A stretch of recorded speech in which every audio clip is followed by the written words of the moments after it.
welcome back to Decaf-Math.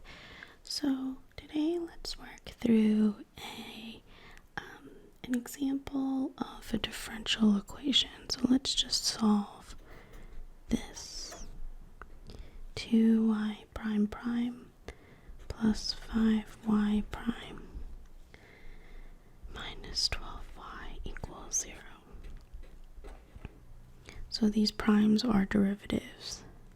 Okay, so the function y is a function of x, y prime is the derivative, y prime prime is the second derivative. Okay, so this is an example of a second order differential equation, and let's add in two boundary conditions.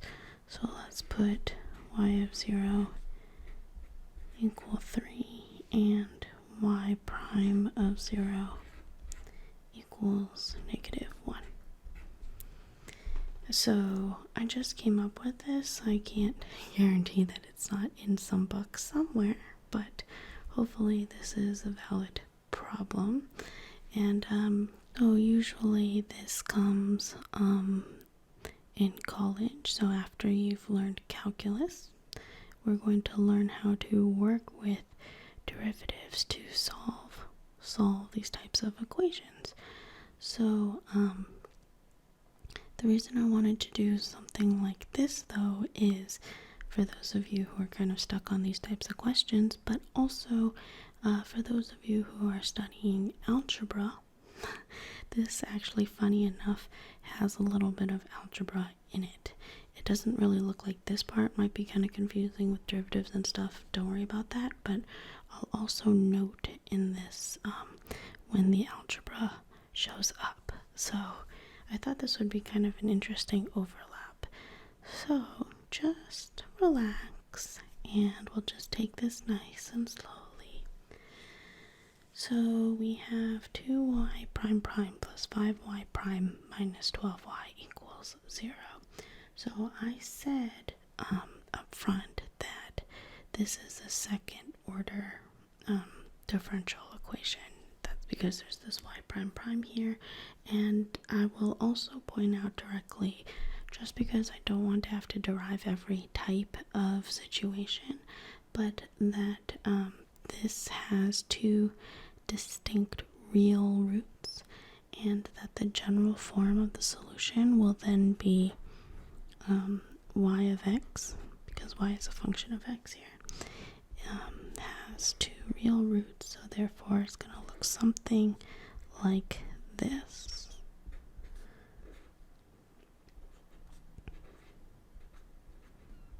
Okay, so this is our general form for situations where we have two distinct, as in not repeated roots. So there will be a different situation for if we have a repeated root, but two distinct and real roots. So we're not talking about the complex case yet. Okay, two distinct real roots. There. Okay.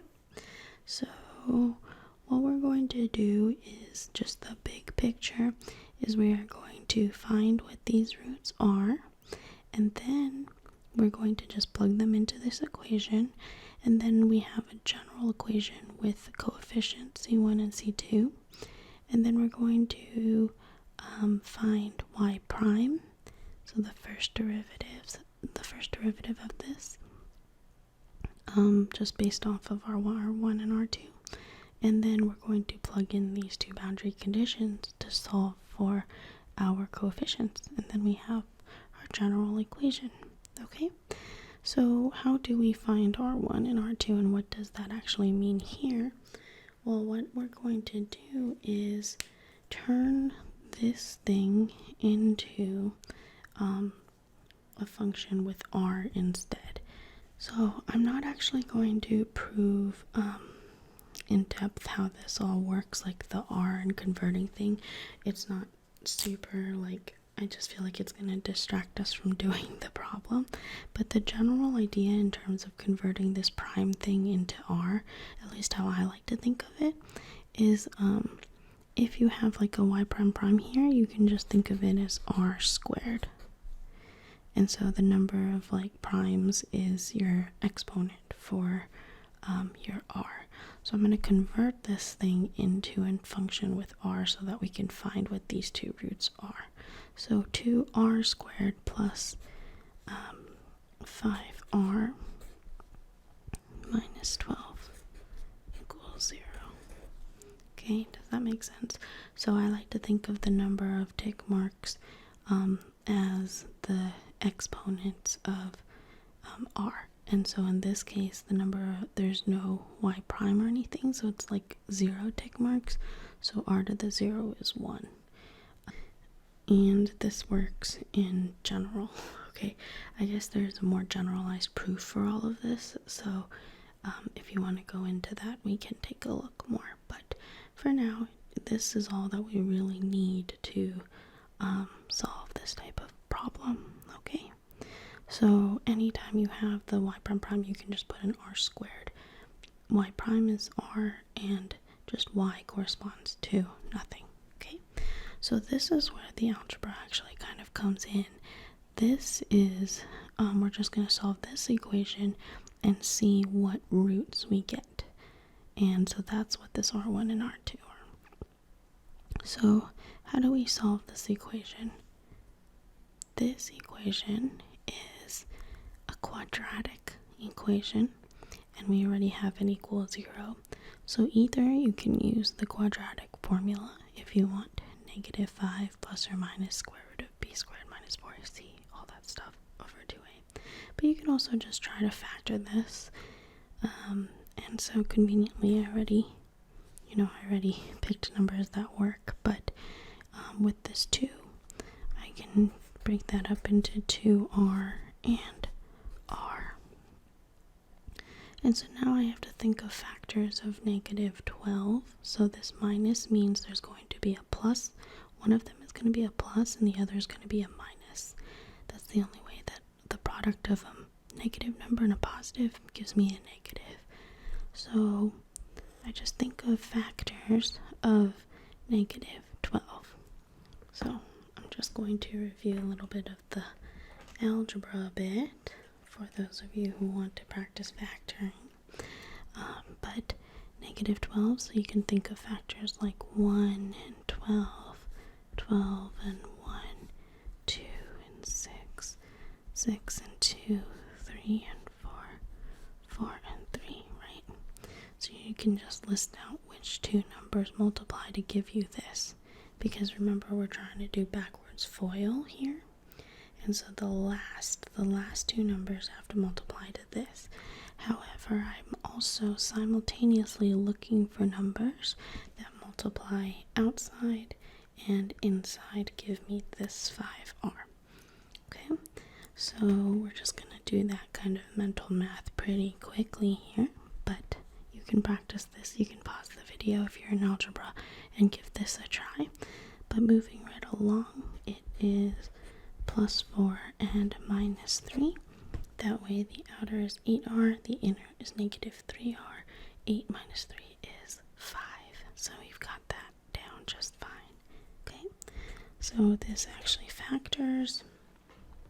And in order to solve what our two roots are, we just set each part equals 0. Because if I have two factors equal 0, either one of these has to be 0, because that's the only way for a product to be 0. 0 times anything equals 0, but that's the only way. So in that case, this implies that 2r minus 3 equals 0, or r plus 4 equals 0. And solving that algebraically, this means that r equals 3 over 2. So you move the 3 over, divided by 2, or r equals -4. So these are my two roots here. So notice that they are two different roots, different numbers, and they are real numbers. So I'm not dealing with I, the square root of -1 or anything like that here. We're not dealing with conjugate pairs or anything. We just have two distinct real roots. So we're just going to plug that into here. So one of these is R1, the other is R2. It doesn't matter which order you put them in, as long as you just have your corresponding C1 and C2. Usually I just go ahead and write the negative one first, if there is a negative one. Otherwise it really doesn't matter. But so for now, our general equation is y of x equals c1. I'm just going to put the negative 4 first. So negative 4x plus c2 e to the 3 over 2x. Okay? So that's our general form now. I literally plugged in this r into r1, this r into r2. So now the goal is to find what c1 and c2 are, the corresponding coefficients, because we do have boundary conditions here. So I do know that y of 0 equals 3. So that means that y of 0 means I'm plugging in x equals 0. So negative 4 times 0 is 0, e to the 0 is 1. So this tells me that c1 plus, and then this exponent is 0, e to the 0 is 1. So I know that c1 plus c2 equals 3. Okay, so this boundary condition, just plugging that straight in here, gives me this. But then I need to also figure out what y prime of 0 is, so that I can also get another equation in terms of c1 and c2 so that I can solve it. So from y prime of this, so from this, y of x equals this, I can actually find what y prime of x is, just like we normally would with any other derivative, right? Normal derivative here. The derivative of e to the x is e to the x, but here we have to use our chain rule because it's not x, it's negative 4x. So we just bring the derivative of that down, so it's negative 4 c1 e to the negative 4x, right? And then same thing for this, 3 over 2 c2 e to the 3 over 2x. Now don't worry if the derivative of this part's a little bit slow. If you're in calculus or you're learning calculus and this part isn't you're like, whoa, how did you do that in your head so quickly? Don't worry about it. Differential equations usually comes quite a bit after and quite a bit later. So if you're just learning about derivatives now, this stuff might be really fast. So don't even worry about it. You don't even cover this stuff in calculus. So you can take your time to find this, but this might just be fun to follow along anyway. So now that we have y prime of x, that just comes straight from y of x, we can find y prime of 0 and set that to be negative 1 since that was our initial condition. So y prime of 0, it's nice when it's 0 because things go away. E to the 0 becomes 1, so I just have negative 4 c1, and then this part becomes 1 as well because e to the 0 is 1, right? So negative 4 c1 plus 3 over 2 c2, this equals negative 1. So we have two simultaneous equations here. We're solving c1 plus c2 equals 3 and negative 4 c1 plus 3 over 2 c2 equals negative 1. So now we have two equations with two variables, and this is Nito Toledo because this is also an algebra question, so this might be fun review or interesting for those of you who are learning algebra. But we are solving these two equations for C1 and C2. So either you can do that by substitution, or you can solve the first equation in terms of C1 or C2 and substitute that into the second equation to get one of them, or you can multiply, the top equation by 4, for instance, and add and solve for C2. You can add and subtract, whatever works for you. In this case, I guess the first thing I'm going to do is multiply the second equation by 2, because having this 3 over 2 is kind of annoying. So I'm going to go ahead and do C1 plus C2 equals 3, and when you multiply by 2, you have to multiply every term, so negative 8C1 plus 3C2 equals negative 2.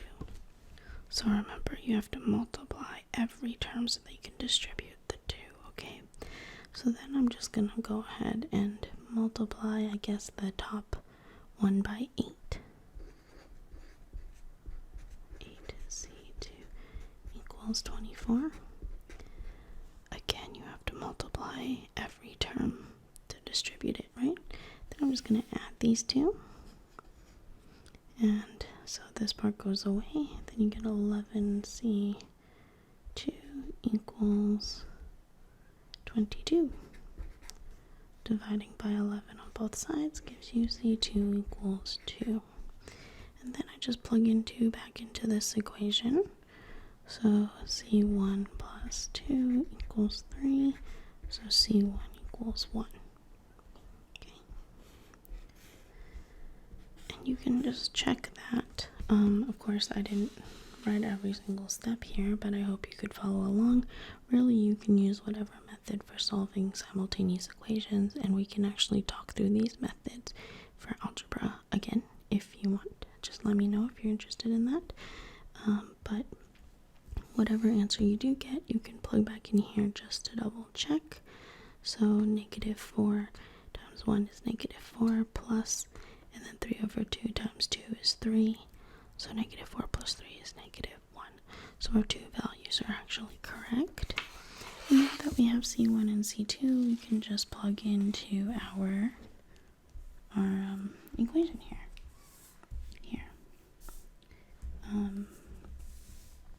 We already had the general form. We already plugged in our roots. So all we need to do is go back and plug in C1 and C2.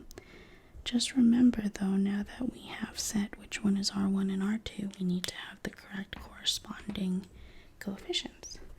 So we have C1 is 1 and C2 is 2. So y of x equals 1 e to the negative 4x, and then plus 2 e to the 3 over 2x. And that's our final answer. So just, the quick check would be make sure that your y of 0 is actually 3. Take the derivative, and at 0 it should be negative 1. And then, you can actually calculate y prime from this. So we can actually do that. So y prime of x is, just doing this back, is negative 4 e to the 4x plus 3 e to the 3 over 2x. Taking the derivative one more time, you can get 16 e to the negative 4x plus 9 over 2 e to the 3 over 2x, right? And now you can just plug these equations into this, and hopefully you do get 0. Just make sure you plug in your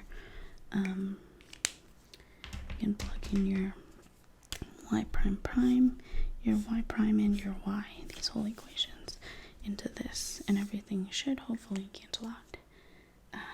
Hopefully I did this correctly. Let me know if you have any questions or comments or issues. In the interest of time, I just wanted to work this out to show you how this kind of question would go. But this r squared thing is, it's not technical. It's not a technical explanation, but that's how you would work through it. This general equation is something to just get really familiar with. Your professor may or may not give you this general form, but really we learned methods to solving differential equations in that class, and this is the one to know for distinct roots. So just being clear with which scenario you're working with is the key thing. And then we just figured out what these coefficients are so that we can get the actual form without the C1 and C2. Okay? Okay, let me know if you have any questions, and hopefully this was a nice little lesson for algebra as well. But if there are any of you who want specific algebra questions or algebra lessons, let me know as well. I hope that this was low-key and relaxing. I know it might not be particularly sleepy, although maybe some of you are already asleep and bored at 2 y prime prime. But that's okay, and I hope that you're having sweet dreams. But I also hope that this was helpful for those of you who wanted to see this kind of work. Some of you might already be asleep though, and you might have been sleeping since I started writing 2 y prime prime. But either way, I hope that you got what you wanted out of this. And if you are new here, do introduce yourself. I'd like to know what you're learning, and if you find these videos relaxing, or if there's any way that I can help you. If you're interested in just like random math topics, just random things that I do, or if you are wanting specific math support, let me know, because I'm not really sure how many of you are coming from ASMR and how many of you are coming for math help. So I'd like to know, and I send you all my love and support, and I will see you around.